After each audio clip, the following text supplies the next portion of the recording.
Hey guys, how are we doing? Oh wait, 1 second. Wow, it's really dark here. Let me just, Whoa, what's that about? I bought some new lights. Yeah. Also, before I get started, I really want to thank everyone that's left, like, really nice comments about, like, me being gone and coming back and stuff. Like, it's really nice to read, like, that some of you is, like, happy that I'm back and take your time with it and don't stress out to do one video a day kind of thing. It's really nice to read for coming back, so thank you guys very much for that. But today we are checking out another video from Swagkage, been a while, explaining Naruto's first Great Ninja War. I think it's going to be really interesting because Naruto's got so much lore and history and stuff going on within the world of Naruto. Like, yeah, we know what happened to Naruto and Sasuke and blah blah blah, but there's so much other stuff that isn't really directly explored within the manga and the anime. So I like it when people, like, dissect little bits from what they've seen and read and then piece it together. So, let's see what Swagkage has to say about the first Great Ninja War. Hey It's gonna do this for a second. Here we go. everybody, how's it going? Swagkage here, and today I wanted to talk about something that I feel is pretty underexplored. Naruto is a series with a lot of lore, and some of the cornerstones of that lore are the Great Ninja Wars, which get brought up all the time. But the thing is, they're only ever either mentioned in passing or shown during brief flashbacks. Yeah, it's always flashback after flashback, and it's like, I'm sure a lot more stuff happened. Make everything a lot more digestible, and also because I believe that we can piece everything together in a way that leaves us with more information than we started out with. Now, all that said, I think that each of the wars warrants having its own video, so today I'm only going to be talking because he has done one on the second one, which we'll check out also. That's really going to be cool. About the second and eventually the third. But cool. For now, at Yes, least, because it was the fourth one at the end of Naruto, wasn't it? So, yeah. This is the cool. conflict that we're told the least about directly, but I think we know more about the time period that this war took place in than we do about either the second or the third. Oh, okay. All we know for sure is that in the middle of the war, Hashirama called for the first ever 5-Kage summit, and that sometime toward the end of the war, Tobirama was killed by the Kinkaku force. These things all those S-rank ninjas.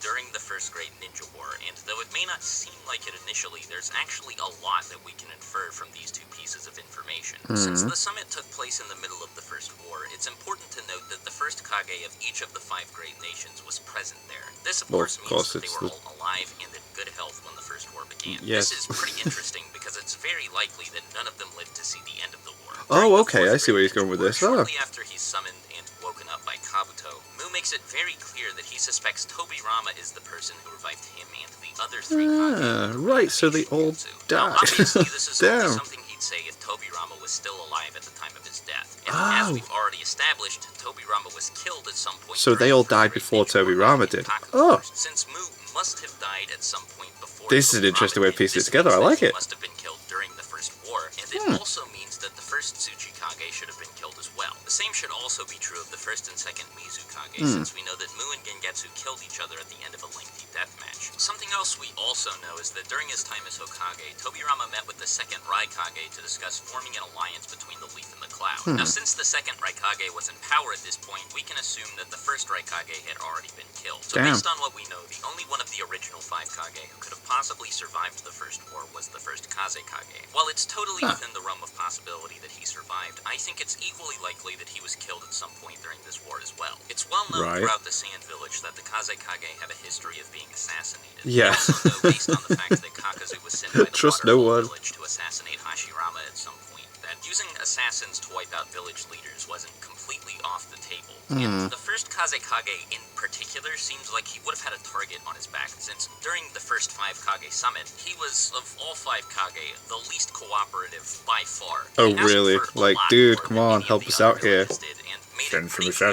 that he wouldn't be taking part in Hashirama's proposed alliance unless he got what he wanted. Now, this goes beyond the other villages simply not liking the first Kazekage. He may have been one of the only reasons the war went on for as long as it did. If he refused to agree to any peace offerings unless his initial terms were met, then it makes a ton of sense that somebody from one of the other villages, or even somebody from the come on. village, All the Kage are sat there and he's like, well, I don't know, I want this. Now again, this may not be what happened at all. It might be way off the mark, but I think it makes a lot of sense, and of all the possibilities I was able to come up with, this is the one that seemed the most reasonable to me. Now, while all this does give us an idea of how bloody and costly the war may have been, it doesn't tell us anything about what caused it. Even considering why were they fighting? This is still pretty vague. We are shown a glimpse of pre-war tension attention through a flashback that happens just before Madara's fight against the Five Kage. Madara tells Mu and Inoki that the Stone Village would be wise to bow to the might of Konoha, and it's heavily implied that either shortly before or after this, he fought both of them in an effort to show them what would happen if they refused. It's also pretty clearly implied that Hashirama had attempted to establish a friendly relationship with the stone at this point, and I'm not sure if Madara went to any other villages and did something like this,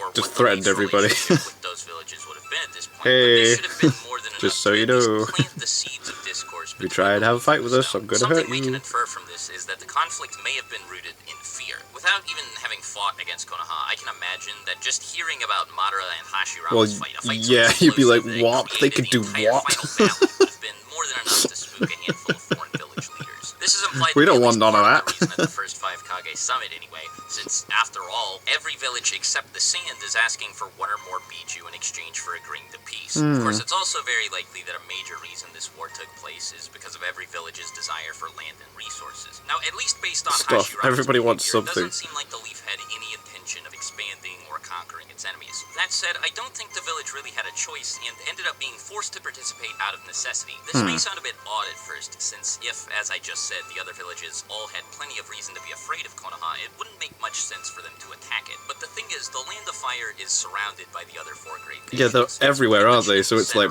maybe we can As we sneak can up. see, while it is still hypothetically possible for ninja from one village to travel to any of the others without necessarily having to pass through the Land of Fire, doing so is far from ideal. There are three different ways that this could have led to the Leaf getting pulled into the war. The first is that one or more of the other villages truly did try to conquer it because of how much military value its location had. Well, Control yeah, of the look Land at of Fire, it. It's especially right in in the addition to middle. any one of the four nations surrounding it, would have made conquering the remaining three nations significantly easier. The Leaf being surrounded by enemies may have made the other villages a bit less apprehensive about it. So if you're going to go for lightning in your Earth, you take fire because then you're closer. You're closer everywhere. The village's military and the military of all of its opponents. Something that's equally possible is that none of the other villages declared war on Konoha, but instead had a habit of passing through the Land of Fire. Oh, and would just be like, okay, we're here again, let's fight. This, of course, would have posed a massive we've gone through risk fire to the again, let's fight. population of the Land of Fire, and probably Oh, hey guys from Wind, we're passing through for water. Let's fight. And at least in my opinion, most interesting possibility is that the Leaf didn't initially participate in the first war at all. We know that Hashirama really wanted to establish a friendly relationship between the Leaf and all of the other ninja villages, and it's possible that he may have actually temporarily succeeded. Before the first war began, one or more of the other major villages may have seen Konoha as an ally. As a matter of fact, this is even implied in the flashback I mentioned earlier. Right, okay. Inoki hints at the possibility that Hashirama has already said that the Leaf and the Stone are on good terms. Right, okay. If this was the case, and the Leaf wasn't initially involved in the war at all, its position would have made it really tempting for the other villages to ask for its help, especially if all of those other villages were under the impression that the Leaf village was an ally of theirs. Now, obviously, Hashirama wouldn't be able to agree to help all of the villages that were involved if they were all fighting each other. Yeah. This may have been what led to the first Five Kage Right, that's being interesting, called yeah. in the first place. If the Leaf didn't actually have to fight in the first war, but felt pressure Pick hard, to do pick a something friend. about it in order to maintain a healthy relationship with all of its neighbors, then calling a peace summit like this makes total sense. Now, any of these three things could have been the catalyst for Hashirama's decision to meet with the other Kage, but in any case, as we know, the summit wasn't very effective. As I mentioned earlier, the first Kazekage was without a doubt partially responsible for this, since he brought some pretty ludicrous terms to the table. I want things. Tensions were already really high. Something Look at him, he just looks also like he's got a probably moaning face. was the matter of the Biju. Having one or more of these things at their disposal may have made the other Kage a bit more reckless than they would have been without them. Right, yeah, that's true. Give someone an inch. This could have not only They'll take a potentially mile. done a lot to make the other villages less afraid of Konoha by making them feel like the playing field had been evened a little, but also done just as much to make them even more afraid of all of the other non-Konoha villages now that everyone had a tailed beast. Yeah. Feelings like You got this, one of those, especially I got one of when those. spread, But I have as well. obviously not good for ongoing peace negotiations. And I mean, the peace negotiations already weren't going super well to begin with, so this was one big recipe for disaster. Something else that also likely played a large part in the war is the existence of village infighting and rogue factions. When Kobirama tried to follow up on Hashirama's attempts at peace by forming an alliance with the Cloud Village, we know, of course, that he and the second Raikage were assaulted by the Gold and Silver Brothers. All the sources we have describe this incident as a coup, which means whether Kinkaku and Genkaku acted alone or they were acting on behalf of a larger group of people, their actions were probably politically motivated. Now, I Right. doubt events of this magnitude, people attacking village leaders and nearly killing them in broad daylight, were all that Jesus. common, but the outcome of this war was obviously very important to a lot of people. So it makes sense that if enough people disagreed strongly enough with the decisions made by those in charge of them, that they, along with other members of their village, may go rogue and fight on behalf of what they think is best. Now, Right, it's one okay, thing to yeah. claim that infighting like Taking this thing on their own. existed, but an entirely different thing to claim that it had a substantial effect on the war. But at least if we take a look at Kinkaku and Ginkaku again, it seems like they were a pretty serious threat in the First War, despite the fact that they should have been operating independently. It is true that at one point the Kinkaku force worked as operatives of they the took Cloud out Village, but by the time they killed Tobirama, Yeah, it's there we extremely go. unlikely that this was still the case. I highly doubt Kinkaku and Ginkaku would be allowed to set foot in the Cloud Village again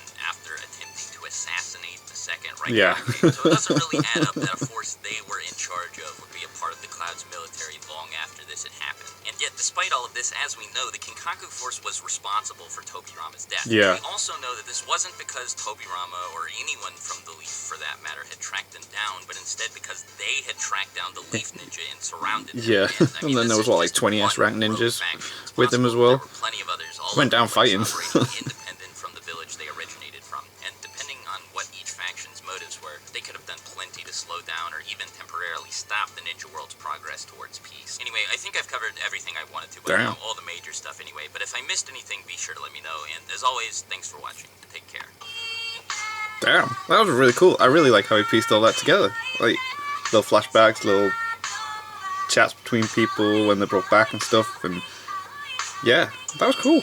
And then even piecing together how they must have like pretty much all died before the end of the fight, end of the war, because of how they're talking to each other when they're brought back. That's really interesting. Even the way they interact with each other.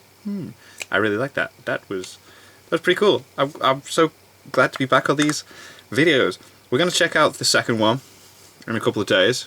Hopefully he's gonna do a third one. Don't need the fourth one covering because we got all that in the mangas and the anime and whatnot. But it's really cool to see like lore stuff explained that's not like, you know, given to us visually in the manga and the anime. I like that. But anyway, thank you guys very much for watching. What do you guys think of that? What do you guys think of this? Click like, subscribe if you haven't already. Leave comments down below. Let me know what I should watch and discuss in future videos, and I'll see you guys. You saw you guys? News down.